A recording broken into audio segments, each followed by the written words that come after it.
I'm artist Clayton Hollifield, and I'm talking about Sadness 1 and 2. These are two prints that I did separately. They're two separate copper plates. And I'm not sure. There's not a lot to say about it, really, other than the first one, the boy sitting looking at the flowers. From time to time, I'll catch a glimpse of somebody, and this was an instance where I saw someone doing that.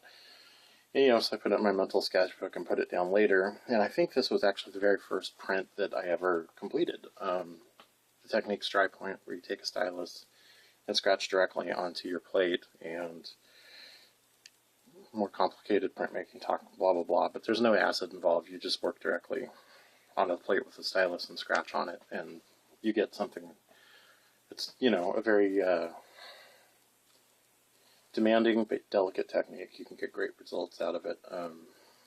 So anyways, but it was sort of the idea of calling it sadness was kind of, mocking someone lost in their moment, because it was kind of melodramatic, like seriously, like a sad teenage boy sitting there staring at a flower alone in a field. It's just like, brutal. I hope he wasn't too sad though.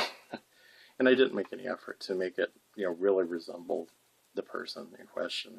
It wasn't someone I knew. I pretty much just sketched out the pose, and it is what it is. And the second one, Sadness 2, the best way to put it is if people are familiar with Juxtaposed magazine, it was kind of an important vehicle for finding out about what's called lowbrow art. I've been buying issues for like 10 years.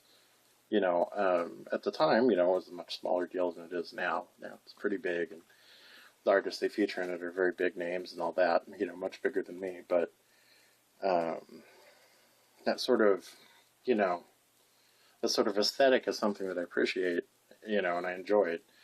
But at the same time, they're sort of stock imagery, that a lot of artists who are in that scene rely heavily on.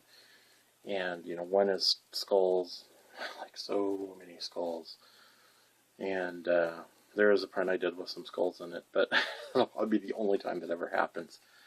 And the other one is sort of the sad, big-eyed girl. And it's just, yeah. It's just been beaten absolutely to death by everyone who came after.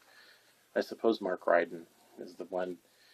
You can't blame him because he was ahead of the curve, but, it's like even now, every month, when Juxtaposed comes out, there's another big-eyed girl artist, and it's brutal, and it's repetitious, it's stock imagery, and this one, even at this point when I drew it years ago, the idea was to mock it, mock that.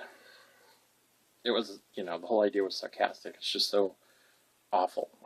It's stupid and just, but, whatever.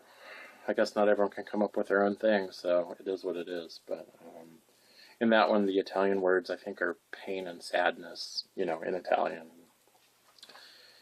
It's, it's funny because people kind of enjoy it. I get a lot of, people go, oh, I like it. And then my girlfriend goes nuts because she just fucking hates it. It's her least favorite thing I've ever done, because she knows that, I don't enjoy that kind of stuff at all. And then seeing people like it is like, like anything. When something's well done, I can appreciate it. But there's been a lot of repetition on that topic. So that's Sadness 1 and 2. I'm Clay. See you later.